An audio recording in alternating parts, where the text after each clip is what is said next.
Well, thank you. My name is John Caves, and I'm the Deputy Director of the Center for the Study of Weapons of Mass Destruction here at National Defense University. And I'd like to add my welcome to that of Admiral Rogi's. The WMD Center is very pleased to host this event. The large turnout, I think, attests to the significance of the nuclear posture review that we are here to discuss. The NPR is about the foundation of U.S. national security, the nuclear deterrent force that safeguards our most vital interest in a complex and dangerous world.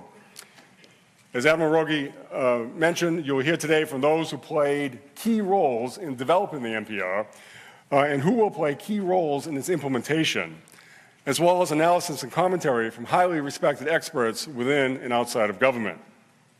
The Honorable David Trachtenberg, Deputy Undersecretary of Defensive Policy, will provide a policy overview of the NPR. General John Hyten, Commander, U.S. Strategic Command, will provide the command's perspective on the document. General Hyten will answer questions following his prepared remarks. I invite you to review General Hyten's and Mr. Trachtenberg's bios, which are in the handout. Mr. Paul Bernstein, a senior fellow at the WMD Center and the person who put this event together, will moderate a discussion with senior officials from the Office of the Secretary of Defense, the Joint Staff, the National Nuclear Security Administration, and State Department. Ambassador Linton Brooks, a distinguished fellow at the WMD Center, among many other titles and capacities, will conclude the event, moderating a discussion with experts from within and outside the government who represent a range of views on nuclear matters. Now, please note and heed the following administrative remarks. First, be sure to silence your phones or any other electronic devices, and please take a moment to do so if you haven't had an opportunity to do that yet. This is an unclassified event. Most of this event will be on the record. The final panel, however, will not be for attribution. Now, what does this mean? From now until the end of the first panel, the one that Mr. Bernstein will moderate, you may quote or otherwise attribute any statements made to the speaker who made them. Those sessions also may be filmed or recorded. But for the final panel, the one that Ambassador Brooks will moderate, you may not attribute any statements to the speaker who made them. And the members of the press who are present and other members of the audience may not film or make audio recordings during that panel. You certainly can report on what was said during that final panel, but not who said it. We will reiterate this prior to that final panel. There will be 2 breaks during the event. The first one will follow General Hyten's presentation, and during that break, there will be refreshments available in the south atrium of this building, the same place where refreshments were available this morning. The second and final break will follow the first panel. It will be a shorter break, and there will not be any refreshments available, so I recommend you stay close to the auditorium. Restrooms can be found right outside of the auditorium. There are additional restrooms off the south atrium. We're really on a tight schedule this morning. We want to get a lot accomplished in the time we have. So please return from the breaks on time. You may hear a gong, you may already have heard it, letting you know that the break is about to end. And no food or beverages are allowed in the auditorium. So if you brought them in, hide them.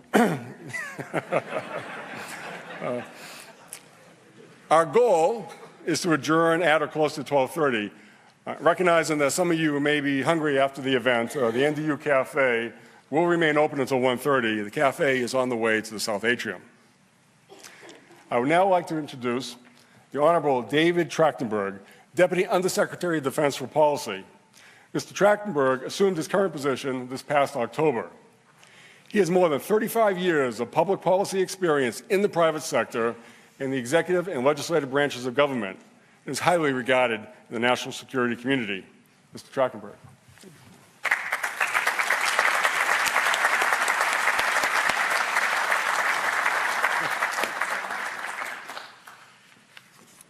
Thank you very much, John. Good morning.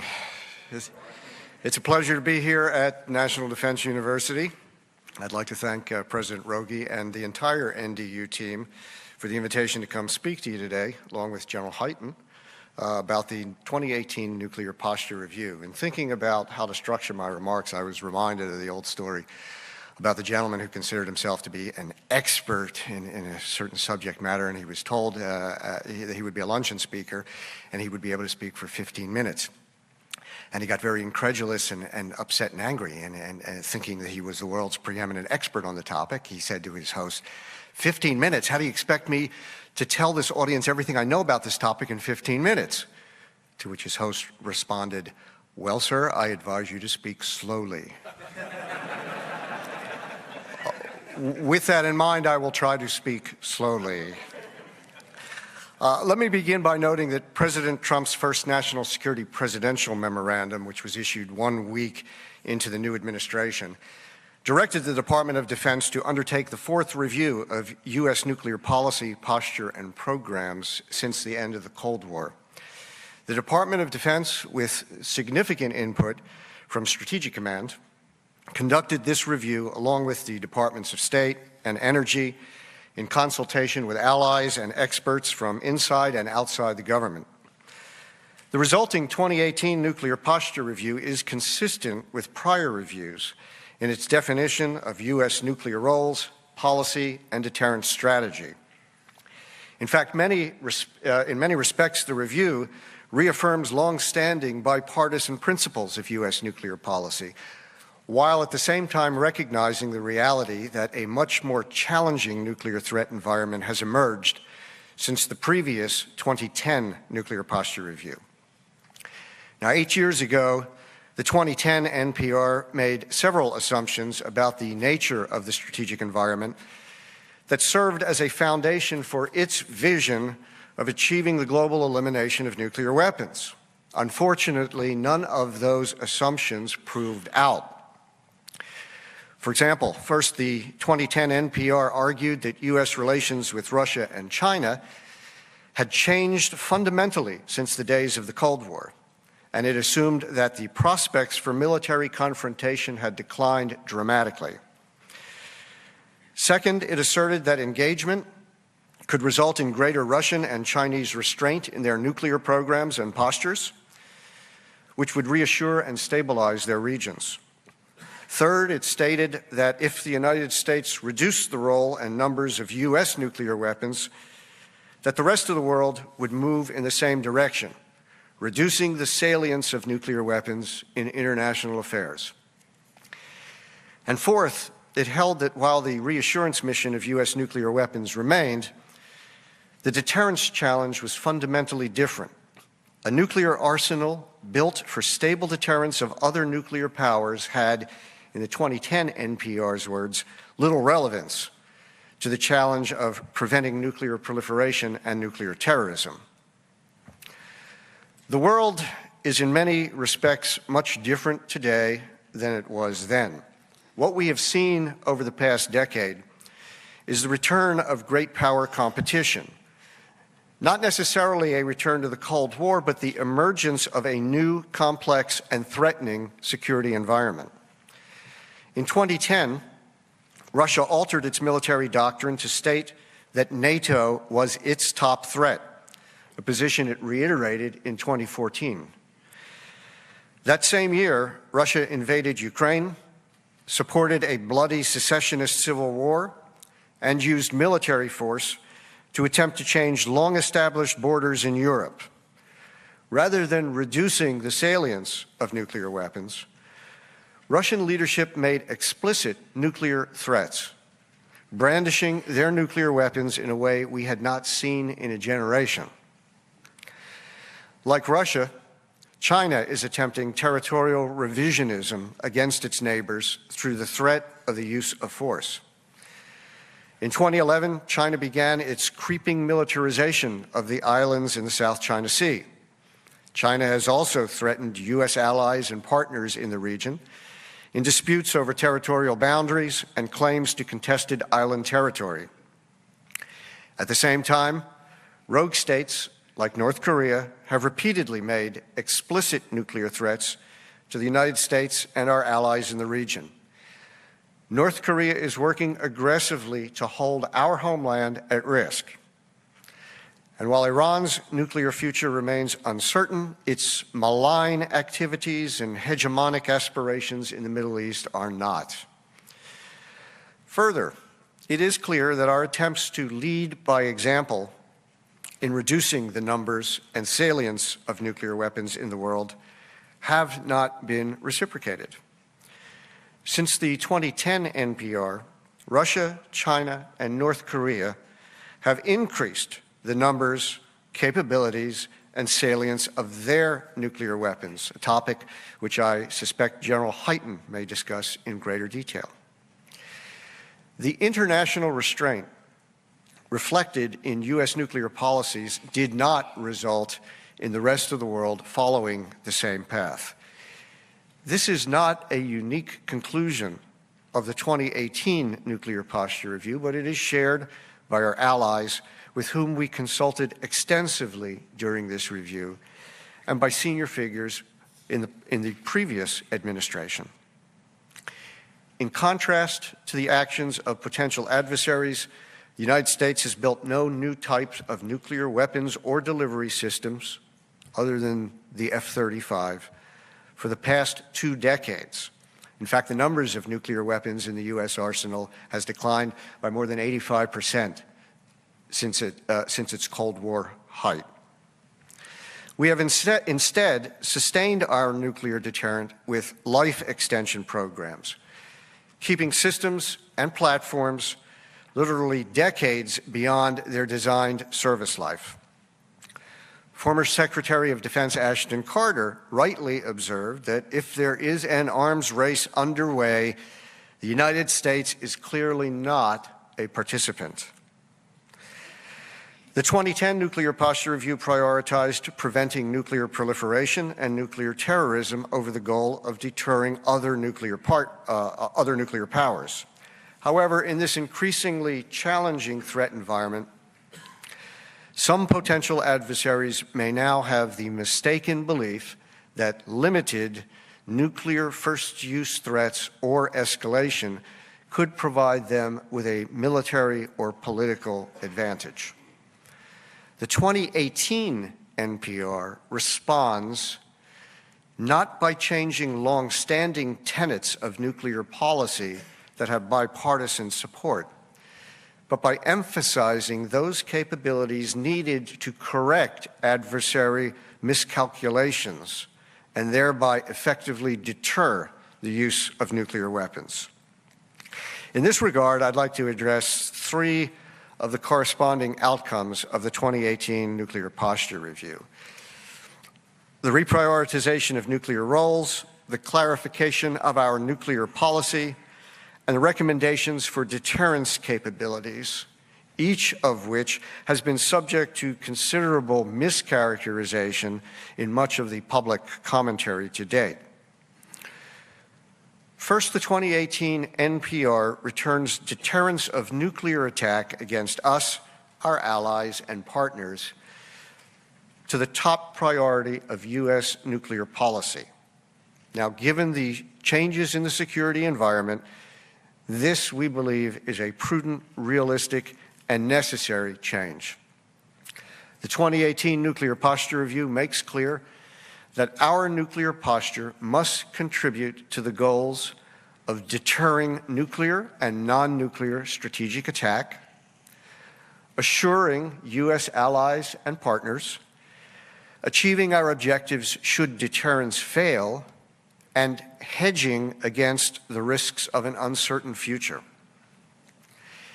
The NPR also emphasizes that U.S. nuclear policy will continue to contribute to U.S. nuclear non-proliferation goals by maintaining support for the Nuclear Non-Proliferation Treaty and by sustaining the extended deterrent for allies. Extended deterrence, the so-called nuclear umbrella, promotes non-proliferation by reducing the need or incentive for allies to acquire or obtain their own nuclear arsenals. Second, to strengthen deterrence, the 2018 NPR notes that the United States will only consider the use of nuclear weapons in response to extreme circumstances that threaten our vital interests. The NPR clarifies what non-nuclear scenarios might fall into this category while maintaining a prudent measure of strategic ambiguity intended to bolster deterrence. Contrary to some commentary, the Nuclear Posture Review does not go beyond the 2010 NPR in expanding the traditional role of nuclear weapons. What is important is not the means of attack that a potential adversary chooses. It is the extreme circumstances and strategic effect of the attack that will govern our choice of responses. As adversary non-nuclear capabilities continue to advance, U.S. policy must make it clear that non-nuclear strategic attacks that would have catastrophic effects on the American people and our allies must also be deterred. This clarification is not only consistent with the 2010 NPR, which acknowledged a role for nuclear weapons in deterring select non-nuclear attacks, but is broadly consistent with the policy of every administration from President Truman forward. The intent is to enhance deterrence by reducing the potential for adversary miscalculation. Third, the 2018 Nuclear Posture Review recommends 2 nuclear programs to strengthen U.S. capabilities to deter attack and assure allies. First is the modification of a small number of existing submarine-launched ballistic missiles to include a low-yield option. Second is the pursuit of a nuclear sea-launched cruise missile.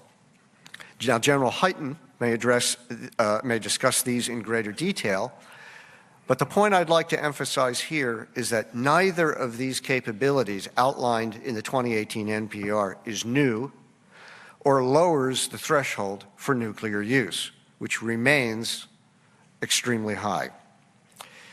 These specific capabilities are recommended to strengthen the deterrence of war and the assurance of allies, thereby helping to ensure that nuclear weapons are not employed or proliferated. Effective deterrence is about tailoring our capabilities to a potential adversary's calculations regarding the use of nuclear force to ensure that it never can appear to be a useful option. We must assess our capabilities relative to the doctrine, exercises, statements, threats, and behavior of potential adversaries. The capabilities recommended by the 2018 NPR are tailored to raise the threshold for nuclear use and to do so with minimal changes to U.S. nuclear posture. Let me be clear here. The goal of our recommendations is to deter war, not to fight one. If nuclear weapons are employed in conflict, it is because deterrence failed. And the goal of the 2018 NPR is to make sure that deterrence will not fail. Modernization of the U.S. nuclear deterrent, adoption of tailored deterrence strategies with flexible capabilities, and clarification of the roles of nuclear weapons all send a strong deterrence message to potential adversaries while also reassuring our allies. Finally, the 2018 NPR helps ensure that our diplomats speak from a position of strength. Russia has little incentive to negotiate seriously about nuclear reductions without a robust and ongoing U.S. modernization program. In fact, the 2018 NPR calls for the modernization of all 3 legs of our strategic nuclear triad. Russian leaders have essentially said as much, that they have little incentive to negotiate seriously about further nuclear reductions. As Secretary Mattis recently testified, Russia is unlikely to give up something to gain nothing. Critics who favor eliminating U.S. nuclear systems in the face of what is clearly an expansive Russian nuclear modernization effort, I believe, are undermining America's greatest bargaining leverage and the prospects for future arms agreements. The 2018 Nuclear Posture Review is one of several important reinforcing U.S. national security documents meant to guide U.S. policy in an increasingly complex and challenging world. Much as we might prefer otherwise, nuclear weapons are a regrettable necessity in the real world, as Colin Gray has said. After the slaughter of 2 world wars, they have prevented large-scale great power conflict for more than 7 decades. This is not a trivial outcome.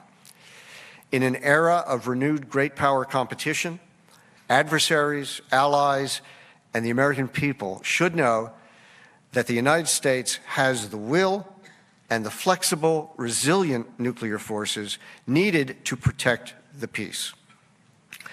Before turning things back over to my host, I'd like to thank those here today at the National Defense University for the opportunity briefly to present the department's work and engage in an informed discussion on these issues, which I believe are absolutely vital to our nation's security. Thank you all for your attention. I appreciate it.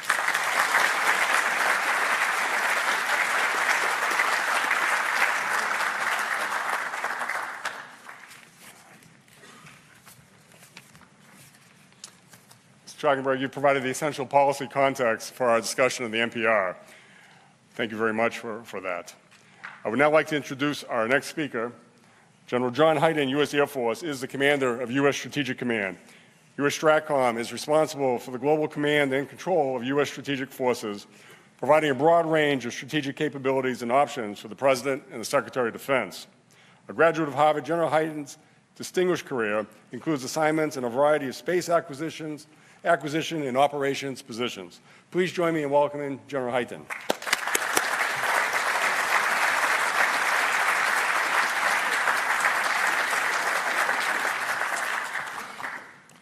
Well, good morning, everybody.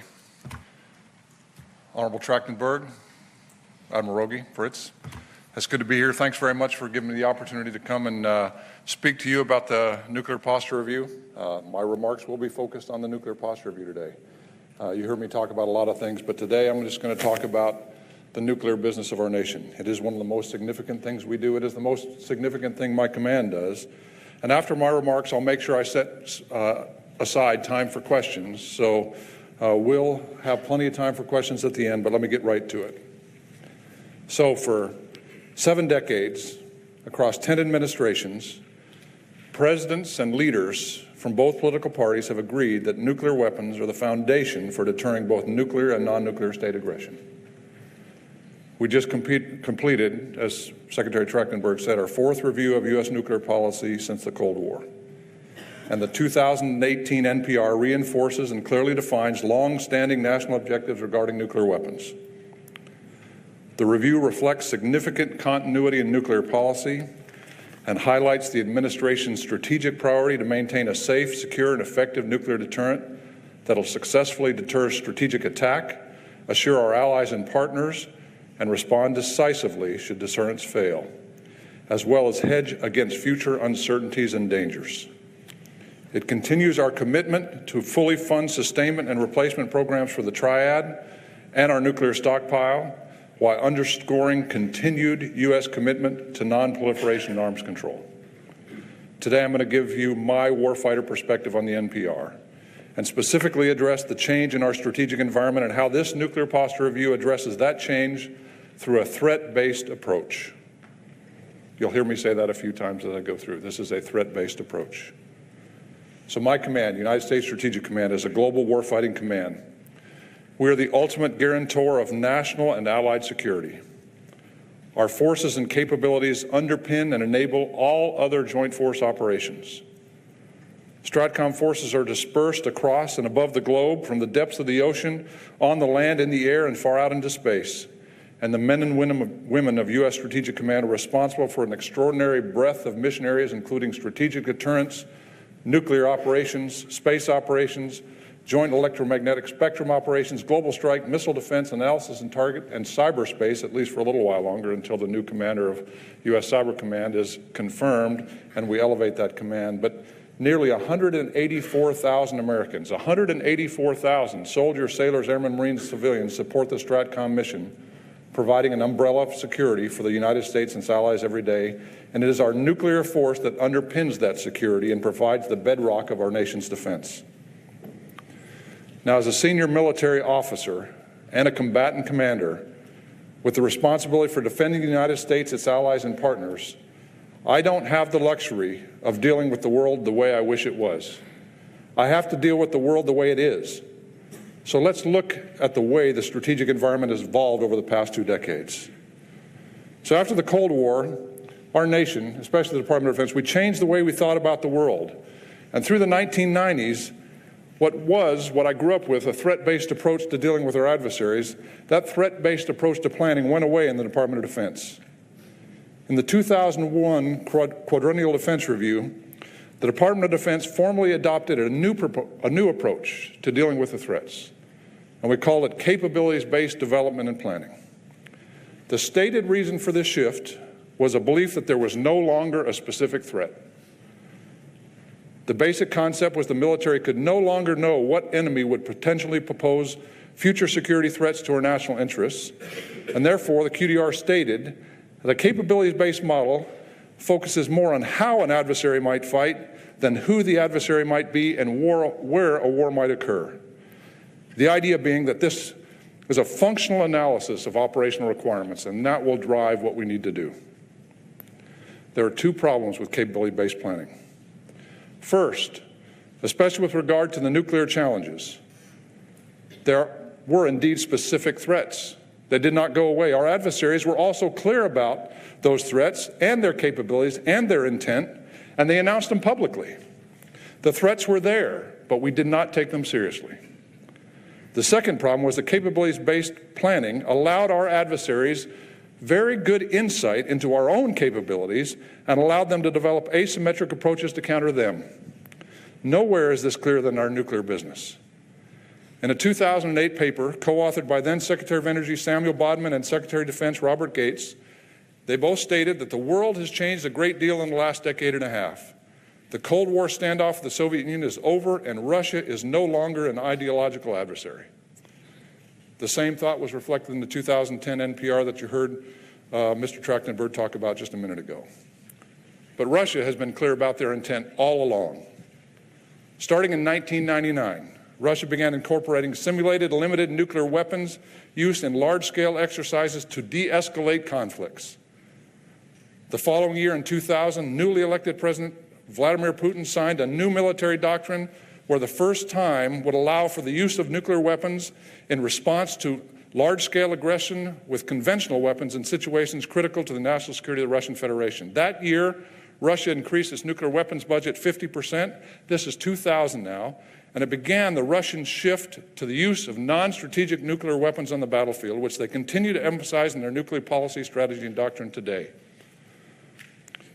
On May the 10th, 2006, in a public address to the Russian Federal Assembly, President Putin then announced sweeping modernization plans to its military, including nuclear forces through 2020. He said, I want to have the whole nuclear force 70% modernized by 2020. He said that in 2006. And in 2008 and 2010, we chose to consider them no longer a threat.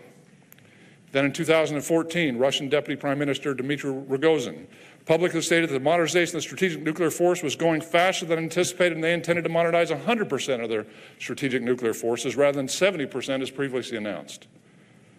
Today, Russia continues to develop and field an expanding set of nuclear capabilities, including the SSC-8 ground-launched cruise missile system that violates the INF Treaty. It has completed more than 50% of its planned road mobile force upgrade, as in the process of replacing their nuclear-powered ballistic missile submarines as well. Russia is modernizing their heavy bombers to launch the advanced KH-101 and 102 cruise missiles, recently used in the conventional variant of this weapon in support of combat operations in Syria. China is also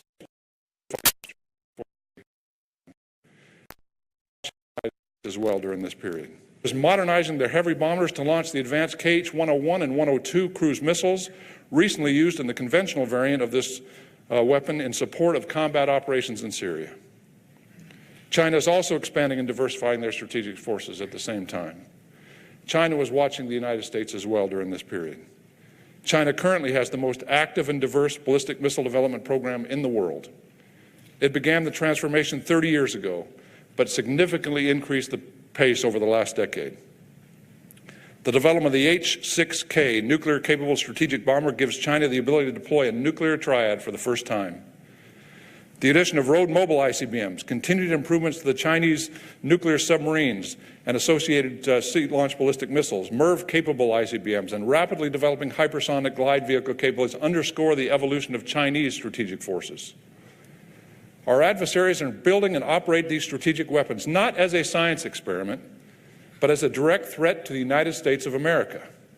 And it is my job as a combatant commander to operate our current capabilities, to deter our adversaries, to advocate for future needs, and to provide military advice to our nation's leadership in order to best protect the United States and its vital interests.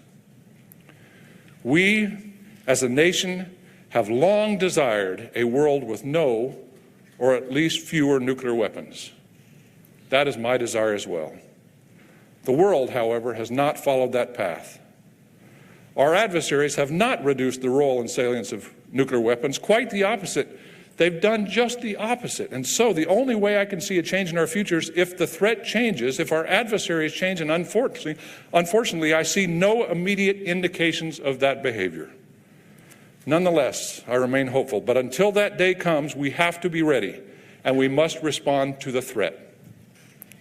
So from a warfighter's perspective, there's tremendous consistency between the 2018 NPR and its predecessor.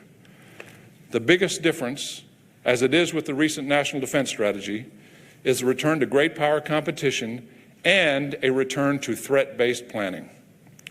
So we started the NPR with an assessment of the threat, a detailed assessment of the threat, using all the available intelligence, and based our approach on what our adversaries are doing today and the increased challenges of the future. We have to remember the strategic environment is dynamic. It changes constantly. Our approach to deterrence must be equally dynamic to address these threats. There is no one-size-fits-all model for deterrence. We have tried that, and it does not work. We must tailor our approach to every potential adversary. This tailored deterrence approach requires us to have flexible capabilities that include a broad mix of yields and modernized platforms to credibly deter the spectrum of adversaries and threats we face today and in the future. This is what the NPR directs and why it's critical to our future defense posture. While deterrence in the 21st century is based on the integration of all our capabilities across all domains, our nuclear triad will always provide the foundation of that deterrence. All three legs of our triad, as well as our nuclear command, control, and communications NC3 capabilities, provide the necessary diversity, flexibility, and resilience. The NPR reaffirmed the need to continue the comprehensive nuclear recapitalization programs initiated by the previous administration, including the Columbia-class submarine, the ground-based strategic deterrent ICBM, the B-21 bomber, the long-range standoff cruise missile, our nuclear stockpile, and infrastructure modernization programs. Additionally, it directs us to pursue a series of initiatives to strengthen NC3 and address 21st century needs and challenges. So as we evaluated our nuclear posture, in light of the threats we face, we found that it is strong today. We have everything we need to address the threats of today, but it is potentially lacking in the future. My worry is that if we do not act now within the next decade, unlike me, one of my successors might not have the appropriate flexible and tailored capabilities to give the President of the United States options to adequately deal with the uncertain and evolving security environment. To ensure that no adversary, under any circumstance, believes that they can achieve an advantage through limited nuclear escalation or other strategic attack, the NPR recommends pursuing additional capabilities that provide that flexibility and bolster the credibility of our deterrent force. Specifically, it directs modifying a small number of existing submarine-launched ballistic missile warheads to provide a prompt, low-yield capability, as well as pursuing a modern nuclear-armed sea-launched cruise missile in the longer term. These new capabilities provide greater flexibility and enhance our deterrence.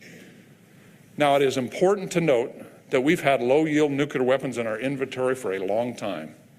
We have them today. Today, they're exclusively air-delivered. Our bombers with their gravity bombs and cruise missiles are a critical piece of our force structure, but they cannot be everywhere always at the same time. So after a year studying this challenge, we determined that there is a need for additional low-yield capabilities and other elements of our force to enhance the deterrence of limited nuclear use. If an adversary employs low-yield nuclear weapons on a battlefield, the only option that we have should not be just to go big. If they believe they can achieve their objectives through the limited use of nuclear weapons, then we risk a deterrence failure. A low-yield submarine-launched ballistic missile is survivable, prompt, and able to hold at risk targets that are heavily defended and enhances our deterrent. Additionally, these low-yield warheads would replace higher-yield warheads, keeping the U.S. within the New START limits. A nuclear sea-launched cruise missile is an assured response capability, adding to the range of credible options capable of being delivered at the timing and tempo driven by the conflict.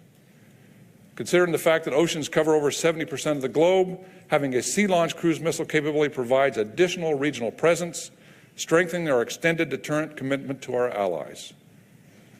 Pursuing a sea-launched cruise missile will take some time, but this effort will give room for the diplomatic process to work. And remember, as the Secretary said, it is our job to set the conditions for our diplomats so they can negotiate from a position of strength.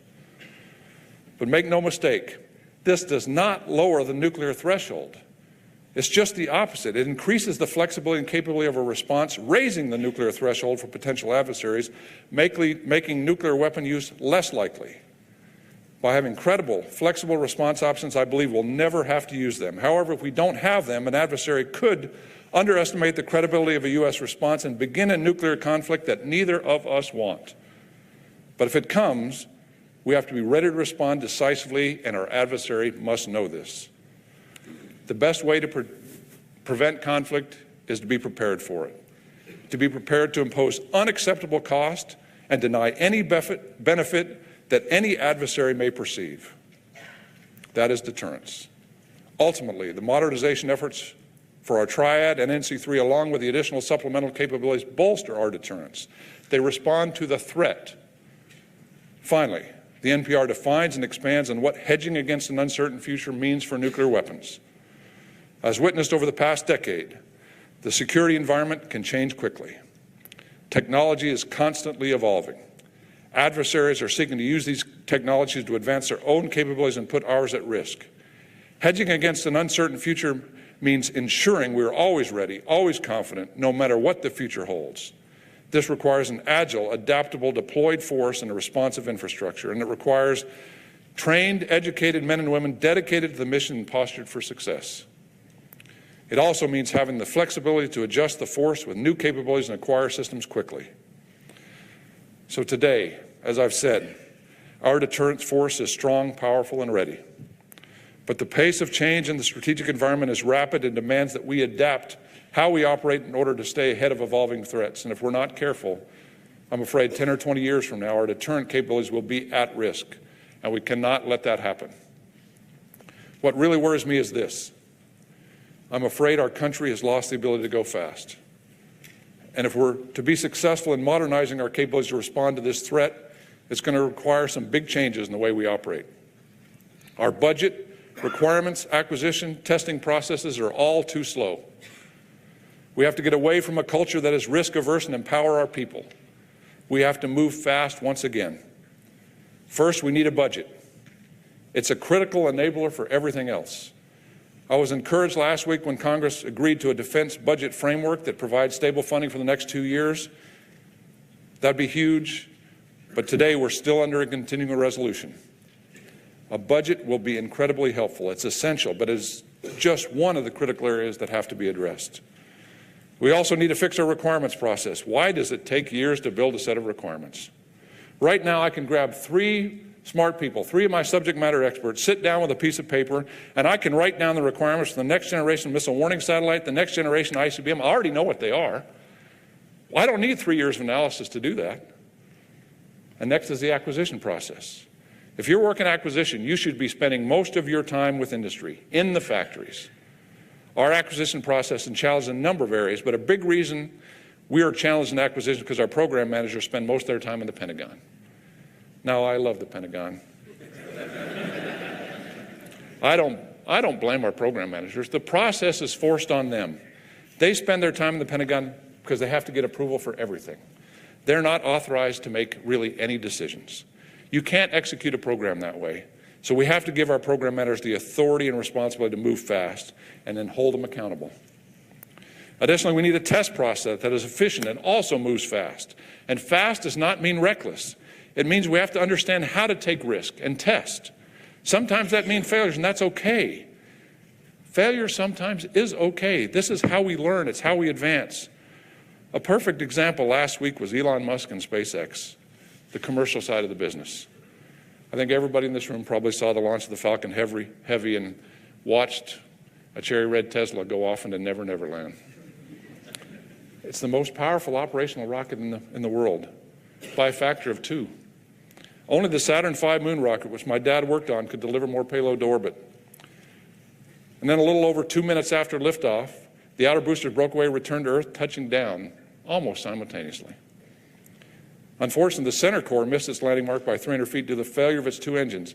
But it's important to remember that this was a test flight, and prior to the test, SpaceX released a statement saying, and I quote, and listen carefully to these words, "Even if we do not complete all of the experimental milestones that are being attempted during this test, we will still be gathering critical data throughout the mission.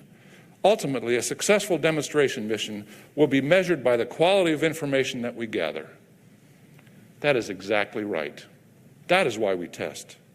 I'm not saying every time we test we should fail, just the opposite. But we have to remember that every test teaches us something, even when it doesn't go as planned. Finally, our operators need to understand how to take operational risk and be given the opportunity to do so when it comes. It's interesting. Risk is an inherent part of our business. When we go to war, it is the ultimate risk calculation every day. We need to empower commanders to take logical risk about how to employ weapon systems, how to accept weapon systems. Our modernization efforts will not be successful if we only address one of these issues. We won't solve the problem. We need to fix all of these things: budget, requirement, acquisition, test, risk, if we're to make a difference. But there is some good news out there. There are signs of improvement. As I stated earlier, Congress is moving on the budget. The Vice Chairman, General Selva, and the JROC are pushing to accelerate the requirements process. Deputy Secretary Shanahan and Undersecretary Lord are pushing on the acquisition business. This is good, but it's not just good, it's an imperative. We have to move fast because we have to respond to the threat. Ladies and gentlemen, this is all about the threat. So these are my thoughts. The rest of this day, you have 2 really amazing panels. Some of the best and brightest thinkers on nuclear weapons and deterrence are here to talk to you and to talk to you about nuclear capabilities, nuclear weapons, and the nuclear posture review. But whether you are new to this topic, just starting out in this field, or a seasoned professional that's been doing it forever like Frank Miller, I hope you take the discussions that you hear today forward. Add your own voice to this issue. We need you to carry the water and broaden and advance the discussions of the threats we face today and deterrence in the 21st century. So thank you for listening, and I look forward to your questions.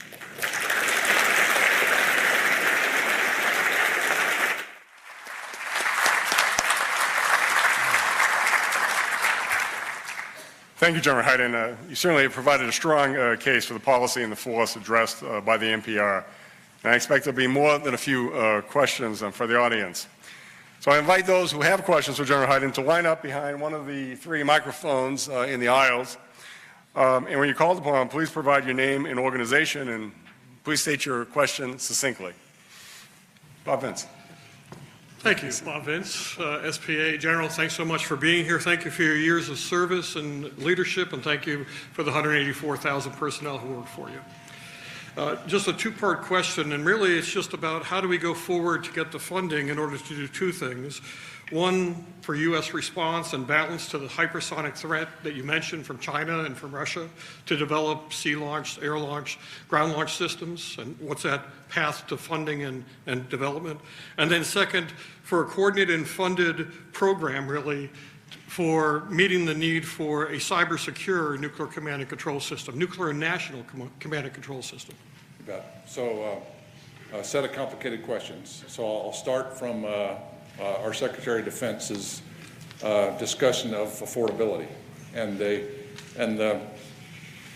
the four-word answer from the Secretary of Defense is America can afford survival. Sure.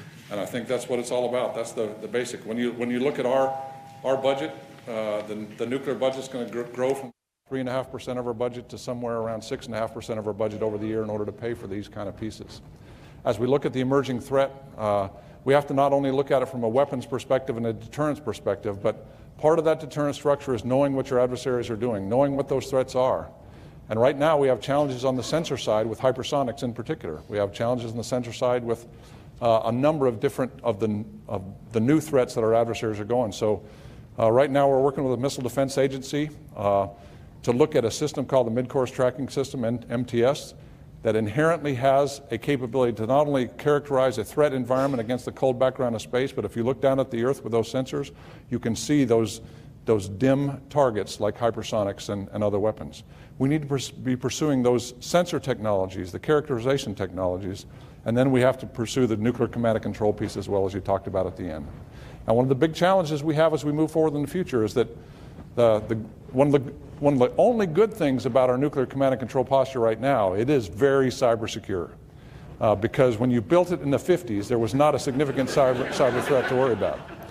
So as we go and we look at GBSD coming online and the new Columbia class program, and we look at all those, we have to upgrade those. So we're spending a lot of detailed time now looking with our industry partners at what will it take to actually provide a cyber secure nuclear command and control, national leadership command and control capability as we go forward in the future. We have time to work those issues right now. We have put programs together in the budget to recommend going after those.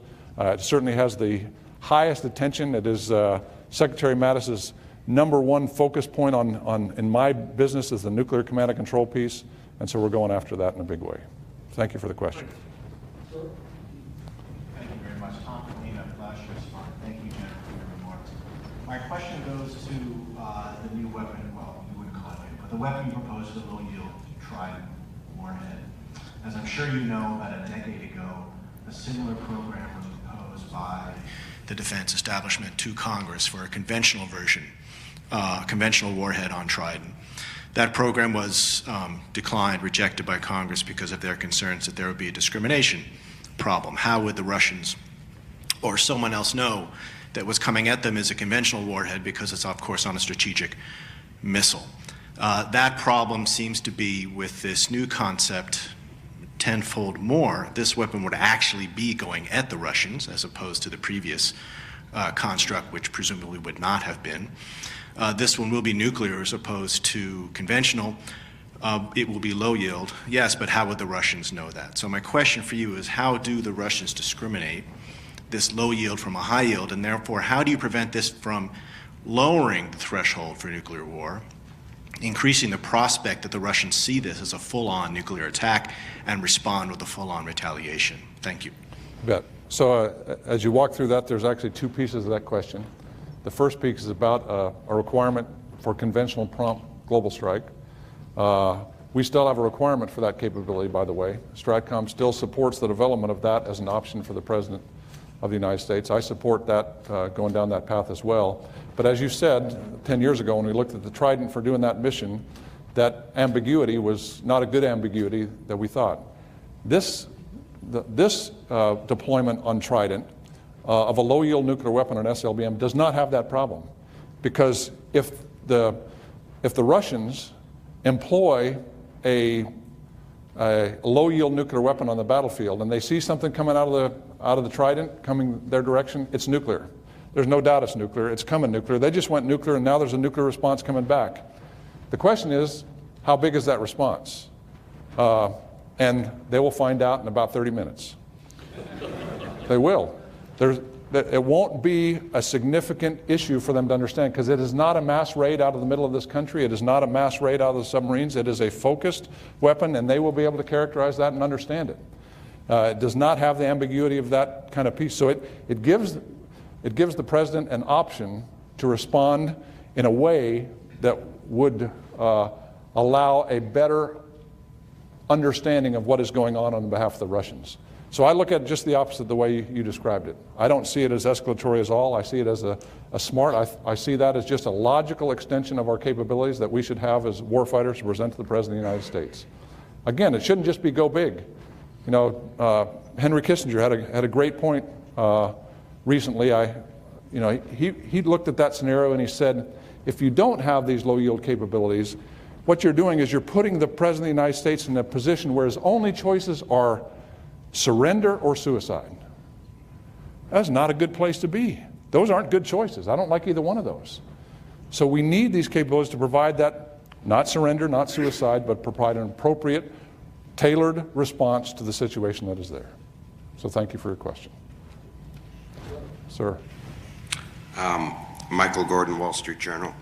Sir, Secretary Mattis has suggested that the new SLICM might potentially be a bargaining chip to correct the Russian INF Treaty GLICM violation. The Nuclear Posture Review suggests that something more might be required, that there might not only have to be a correction of the INF Treaty violation, but the Russians would have to reduce their tactical nuclear weapons as well. And even then, it's not specific that the U.S. might give up the SLICM in that context. Is this system a bargaining chip potentially for INF? And can you put a little flesh on what the plans are for fielding, deploying, developing this system? Because if you don't go ahead with it and there is no IOC, it's probably not going to be a very useful bargaining chip.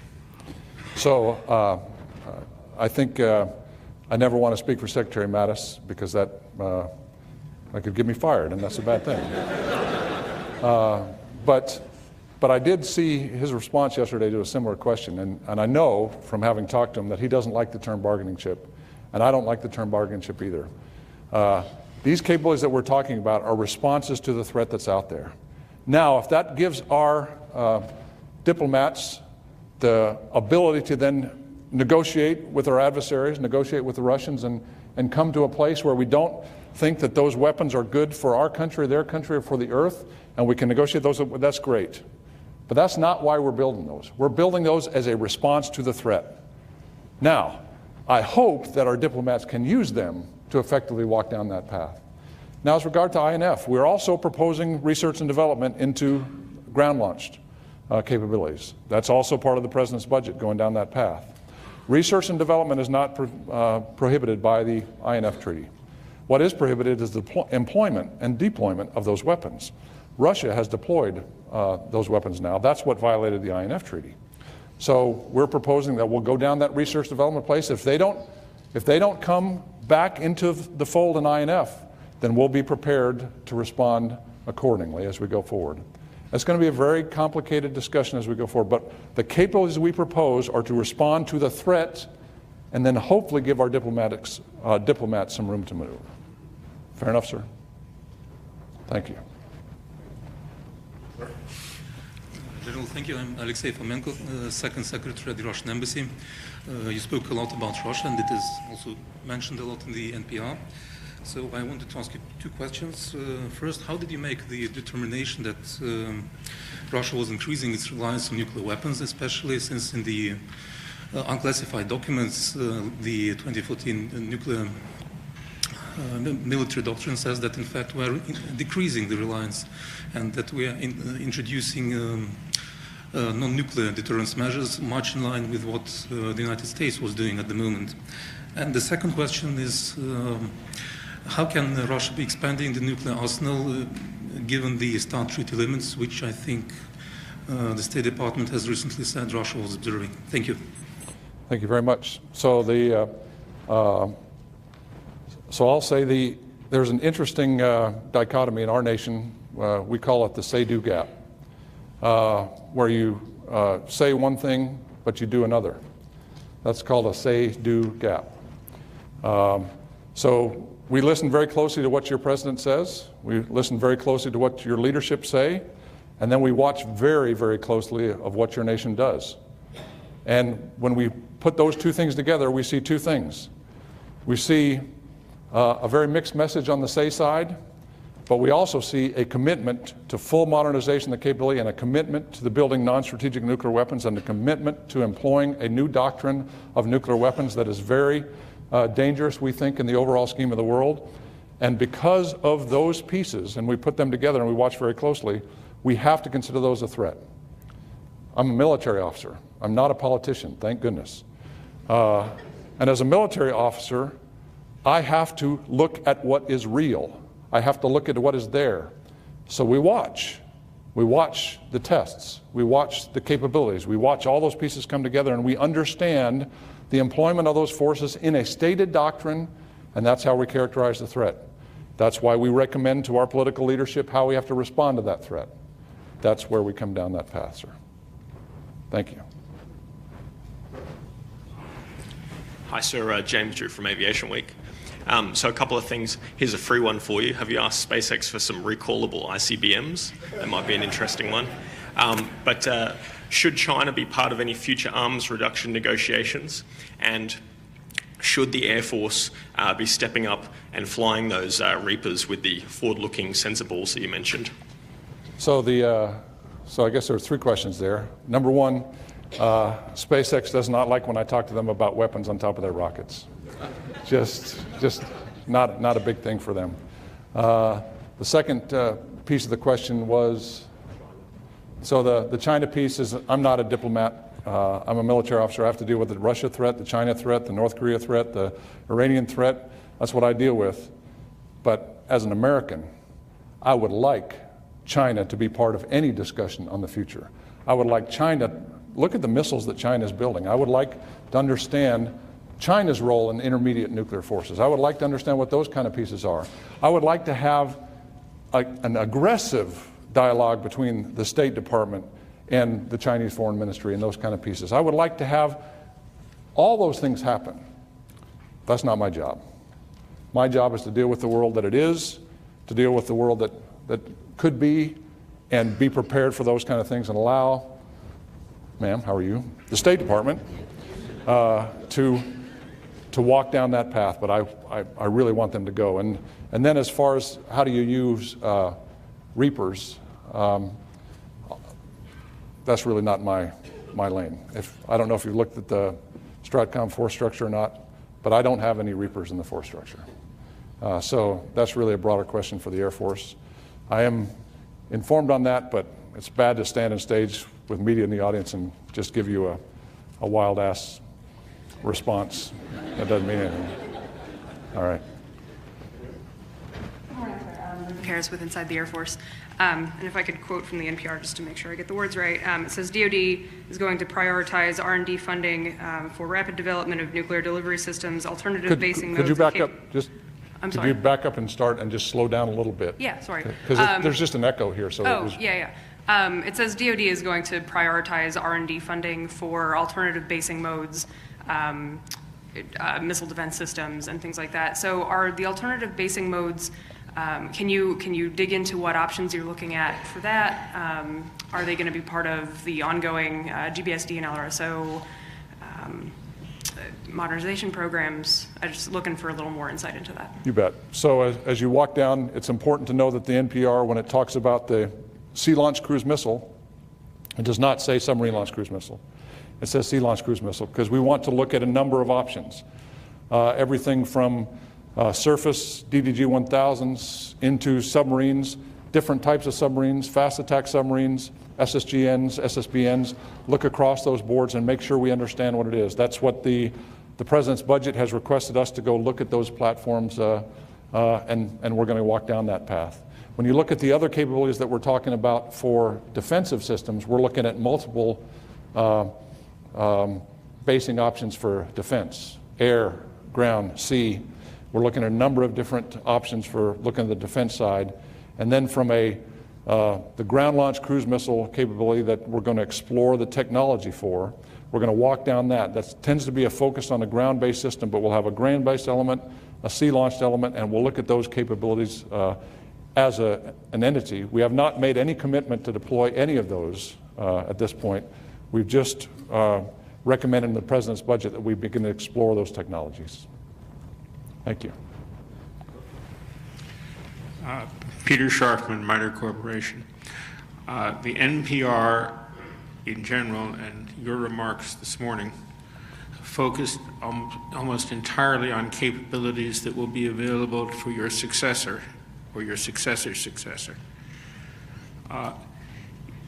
Given the threat-based approach to planning, Do you see a need, and is there money in the budget to increase alert levels, or be prepared on short notice to increase alert levels, to have higher levels of training, operations, maintenance, and so forth? You bet. So it's a fair question. I can tell you in the nuclear posture review, we looked at those options. You have to understand that the submarine force today is on alert. The ICBM force is on alert. The bombers are not on alert, have not been on alert since 1992. The bombers are the most flexible leg of the triad, though, and they give us a lot of capability, both from a deterrence perspective and a messaging perspective. Because if we choose to raise the alert level of the bombers, in today's day and age, you really can't hide that from your adversary. And so that sends a significant message of an increased posture of the United States. So we looked at those kind of things, looked at the various elements that we have across the force structure, and decided we like where we are right now. We believe it provides the proper deterrent approach and the proper ability to look at different options for the future and where we want to go in the future. But we still leave that decision with the President, with the advice of the Secretary of Defense and me, about when and where we would want to raise the alert force of our bomber capability. Thank you, sir. Hey, Justin Doubleday with Inside Defense. During his House hearing this week, Admiral Harris from PACOM had mentioned that with the SLCM and the low-yield SLBM, may need to look at the command and control for those weapons, and kind of said maybe the C2 needs to go with the COCOMs over STRATCOM. Can you say whether DoD is looking at an option like that? So we've been directed in the nuclear posture review, and the implementer will be coming out shortly. But we've also, if you read the language that's in the President's budget, that's one of the options that we have to look at. What is the appropriate command and control for these kind of weapons? What is the employment? In many cases, it depends on which platform it's on, and how do you want to set up that command and control structure. I've had the conversation with Admiral Harris, and that'll be part of the trade space as we go through. So let me walk through where his thinking is if we go down the path of a surface capability versus a subsurface capability, and we go down a path, the current command and control in theater is all through the geographic commands to get to those platforms. If we go into the nuclear submarines, that command and control is all through STRATCOM. It's all through me. So that part becomes part of the trade space about how do we do that? What does that mean to the overall orders that have to go through? Does that order come from the President to me, to the force? Does it come from President to PACOM to the force? That's the discussion we have to have. So that will be the trade space as we go through, which is why the budget is written the way it is for us to explore those concepts. All right. Sir, if I can ask you the final question. Many of the questions that we've had have been appropriately about policy and capabilities. NPR was focused on. A question fitting to this venue, could you comment on the importance of education, particularly deterrence education, to the successful implementation of the NPR? You bet. I'd love to talk about that, especially looking at the folks here in the front row who have thought about that for their whole lives. But many people in our country have not. As I read the great deterrence theories, you really go back to Herman Kahn and Thomas Schelling, and it goes back to the early 1960s. And that's where the whole concept of deterrence for the United States really came from. And it's imposed cost, deny benefit, make sure you communicate that capability, be credible. All those kind of pieces are written in there, and those are all still valid concepts. They are. But the world of Schelling and Kahn is not the world of today. The world of today is wholly different. It is a multipolar world. It is not just one nuclear adversary. It is a multi-domain world. We could have catastrophic events in space and cyber that could decimate our nation. We have to be able to prevent those. We have to integrate all of those capabilities together as part of our overall deterrent structure. And it certainly starts with our nuclear capabilities. That is the most critical element, but it is a much broader discussion than that. And so when I go and I read the current pieces, and there's some good books out, the Second Nuclear Age, there's Keith Payne's book that talks about the history and goes all the way through. There's a lot of good things out there, but there's nobody that's really looking at this broad, all domain, multipolar, new world that we live in as a deterrent piece. That's why education is so important. So you have a great opportunity, the folks that are here today, a great opportunity because you're going to have two panels of the nation's experts, inside the government and outside the government. And you know, you'll have a certain limit inside the government, but when you get to the outside the government folks, man, those guys are going to tell you exactly what they think, and there's going to be differences of opinion, and there'll be arguments, and that's awesome. That's what education is about. Education is about differences of opinion. Education is about learning, expanding your thoughts. I can tell you that Secretary Mattis has learned a ton in his time about strategic deterrence and nuclear policy. And he reads incessantly. One of the hardest things, every time I meet with Secretary Mattis, he gives me another book to read. I got a stack of books on my desk right now, and he reads like 3 a week. And I'm just trying to get to 1 a month. But education is critical to understanding where we live today. The doctrine that we came up with 50 years ago is still valid, but it is not current. And so we have to move into currency, and we have to think about how the world is different and what should we do that's different. Because what we're talking about is conflict and war. This is the National Defense University, home of the National War College. It is the place where we think about war. And Washington and Caesar and Churchill have all said the best way to prepare or to prevent war is to be prepared for war. And that's what we have to do. So how do we prevent it? And in the nuclear business, it is the most significant job that we have. How do we prevent that war from happening? But that means we have to be prepared for it every day. And that's why today, across the middle of the country, there are airmen, men and women, under the ground, sitting alert, on top of our nuclear forces, ready to go on the order of the President of the United States. There are submarines deployed in the Atlantic and the Pacific. Deployed today, I don't think it's deterrence in 1960. So that's why education is important. So thank you very much. Please join me in thanking